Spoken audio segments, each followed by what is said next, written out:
में ज़रा डिस्क्रिप्शंस देना मुश्किल है, लेकिन चूँकि इनको मैं उस वक्त से जानता हूँ जब इनका कैफ़े अभी खुला नहीं था। उस कैफ़े में इंतज़ार था बहुत से लोगों का, लेकिन हम फिर भी इनके कैफ़े में जाकर इनके साथ बैठते थे।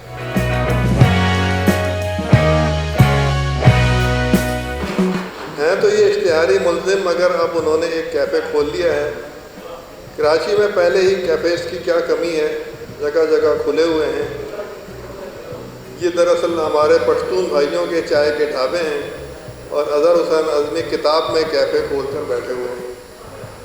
उन्होंने इस कैफ़े के गिर्द एक मजमा लगा दिया है। हमारे पश्तून भाई जो चाय पिलाते हैं, सुना है उसमें कोई ऐसी चीज़ मिलाते हैं जो एक बार उनके ढाबे की चाय पी ले फिर उन्हीं का ग़ुलाम बन जाता है। अज़हर हुसैन अज़मी लाख कैफ़े अज़मी खोले बैठे हों, मगर उनके पास ऐसी कोई चीज़ नहीं। वो तो पान खाने वाले शरीफ इंसान हैं। मिज़ाह की सबसे बड़ी खूबी यह है कि आने वाले अहद में हमारी नस्लें या कोई तारीख़दान ये फ़ैसला कर सकेगा कि इस मिज़ाह निगार का ताल्लुक़ किस शहर से था, किस तारीख़ से था और किस अहद से था और किस तहज़ीब के किस ज़माने से था।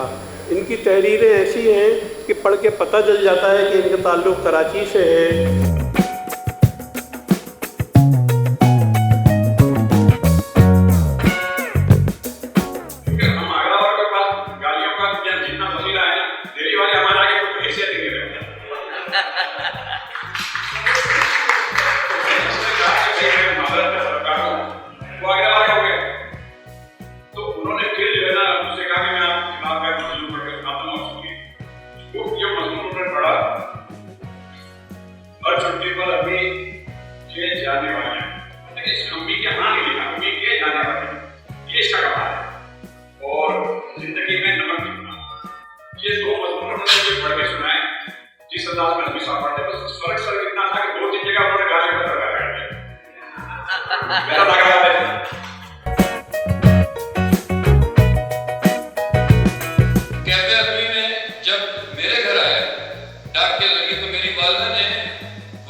साहब को भी मुबारकबाद देता हूँ कि आपने अच्छी किताब लिखी है, वो कि मुझे नहीं मिली अब तक, लेकिन अच्छी ही होगी, बहरहाल सब कह रहे हैं तो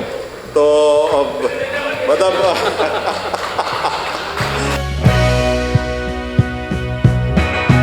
तो हम ये देखते हैं कि हम लोग कब ऐसा करेंगे, कब ज़हनी ग़ुलामी का तौक उतार के फेंकेंगे। और इसके अंदर यकीनन अगर इन जैसे और हमारे यहाँ मज़ाह निगार आ गए तो ये जो सिन्फ है मज़ाह की, ये इंशाअल्लाह ये हमारे लिए ज़हनी ग़ुलामी का तौक उतारने में बहुत माविन होगी। और कोई रास्ता हमारे पास बचा नहीं है, तालीम हमारी तबाह हो गई है। मेरा मसला ये कि मैं फिलवरी बोल नहीं पाता, मैं बहुत मेरे लिए मुश्किल होता है बोलना। मैं आमतौर पर लिखा पढ़ता हूँ। अगर आप कहेंगे तो मैं, अगर आप लोग की इजाज़त तो मैं कुछ 2-4 मिनट के लिए कोई चीज़ सुना दूँ अपनी।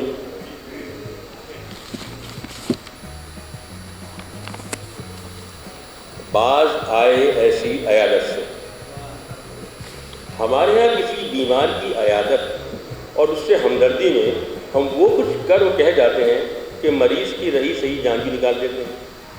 गुफ्तगू से लगता है कि मिजाज पुष्टि के बजाय पुरसे के लिए आए। मरीज़ को करीबुल कब्र होने की खबर देने के लिए एड़ी चोटी का इतना जोर लगाते हैं कि वो एड़ियाँ रगड़ने लगे। उसे इस दर्जा आमादाए मौत करते हैं कि मर्ज से न मरे तो कम अज़ कम खुदकुशी को खुदकुशी जानते हुए एक चांस तो दे ही। मरीज के खाने के लिए फल साथ लाते हैं, मगर सीने में एक से एक फल उतार जाते हैं। जाते हुए ऐसी अलविदाई नज़रों से देखते हैं जैसे कह रहे हो, जिस तरह आपने बीमार से ली है रुखसत, जिस तरह आपने बीमार से ली है रुखसत, साफ लगता है जनाजे में नहीं आएंगे।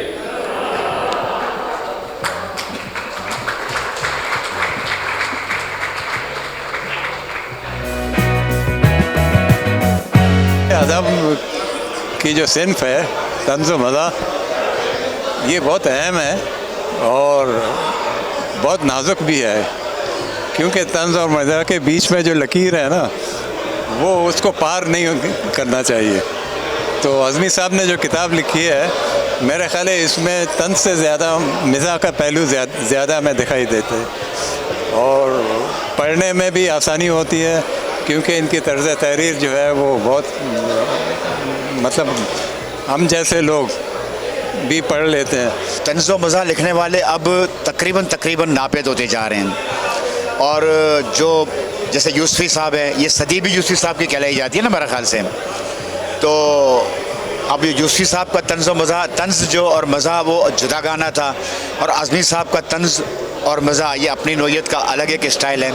तो बहरहाल ये होना ज़रूर चाहिए ताकि इस गहमा गहमी के दौर में इंसान को कुछ लम्हे मुस्कराने का मौका मिल सके। आज हम बेइंतहा खुश हैं कि जो हम चाहते थे शुरू से कि जैसे फ़िक्शन में नए लोग आ रहे हैं, नए लिखने वाले आ रहे हैं, वैसे तंज़ो मज़ाक पे लिखने वाले लोग भी नए नज़र आएँ। तो अज़हर अज़मी साहब हमें लगता है कि एक बहुत अच्छा इजाफ़ा है उसमें। अफरा तफरी के इस दौर में जब हर जगह अफरा तफरी नफसा नफसी छाई हुई है, लोगों के चेहरों पे मुस्कुराहट बिखेरना एक बहुत बड़ा काम है। अज़हर साहब ने मुश्ताक यूसुफ़ी के बाद जो कलम उठाया है उसकी बहुत ज़्यादा तारीफ़ करनी चाहिए। मुश्ताक यूसुफ़ी के बाद एक बहुत बड़ा अदब में मिज़ाह में ख़ास तौर पे बहुत बड़ा गैप था। यूसुफ़ी साहब गुदगुदी करते थे, उसी अंदाज़ में ये भी गुदगुदी करते, लेकिन उनका अंदाज़ ज़रा सा मुख्तलिफ यूँ है कि इन्होंने आम ज़िंदगी, आम लोगों की ज़िंदगी के बारे में कलम उठाया है। हर तरफ इतनी वहशत और मतलब गहरी बातें हो रही हैं कि जो गरा गुजर रहा है जहन पर। तो इस किस्म की हल्की फुल्की तहरीरें, तंज़ व मज़ा, ये एक अच्छा इजाफ़ा है ये, और अज़हर ने अच्छा लिखा है। तंज़ व मज़ाह इंसान पढ़ना चाहता है क्योंकि इस वक्त टेंशन ज़्यादा माहौल है, हर आदमी परेशान है, उलझनों में है। इस वक्त अज़मी भाई की किताब ठंडी हवा का झोंका है। ये टेंशन ज़्यादा लोग जब पढ़ते हैं तो अपनी चीज़ों को भूल कर बिल्कुल सुकून से, इत्मीनान से मुस्कुरा रहे होते हैं। मिजाज जो है ना, वो नमक आटे में नमक ही अच्छा लगता है, लेकिन कुछ लोगों का मिजाज हो, जब मेरी तबीयत में मिजाज इसलिए कि मेरे चचा जो थे ना, वो अदीब थे और गुफ्तगू में, जैसे अब मैं आपको एक मिसाल दूं, एक दफ़ा उनके पास मस्जिद कमेटी वाले आए रसीद बुक छपवाने। वो कहने लगे कि या इसमें कोई रियायत कर दीजिएगा, मस्जिद की बुक है। कहने लगे ना मस्जिद, तो उन्होंने कहा अल्लाह का घर है। कहने लगे अल्लाह के पास तो बहुत पैसे हैं, अल्लाह को क्यों रियायत करो, अल्लाह तो हमको देता है। तो वो बौखला गए ना। तो इस तरह की बातें होती हैं, लेकिन वो शगुफ्ता पैराए में हो तो अच्छी लगती हैं। तकरीब बहुत थी, और मेरे ख्याल में किसी भी लिखारी के लिए इससे बड़ी क्या खुशी की बात होगी कि लोग उसकी किताब को पढ़ के आएँ और फिर तबसरा करें। जितने भी यहाँ लोगों ने तकरीर की हैं, सबसे अच्छी बात ये वो किताब पढ़ के आए थे, हवा में किसी ने तीर नहीं चलाए। और जो सामाईन थे वो बहुत ज़्यादा, मतलब वो आप समझ लें कि तैयार सुनने के लिए। आप देखिए जो यहाँ कुर्सियाँ थीं वो भर चुकी थी, उसके बाद में मज़ीद कुर्सियाँ लाई गई, और आपने देखा कि जो लोग जहाँ बैठे थे फिर वो आखिर तक वहीं बैठे रहे। आप देखिए मेरी किताब मुकम्मल फैमिली बुक है, जो चाहे जब चाहे पढ़ ले, कोई जुमला नाजेबा नहीं है, कोई बात नाजेबा नहीं है। अगर मुझे कोई बात कहनी भी होती है तो बहुत लतीफ़ पैरा में कहता हूँ, जिसको समझना होता है वो उसको वहाँ तक समझ लेता है, लेकिन जो नहीं समझ पा रहा तो कोई बात जाने दीजिए आगे।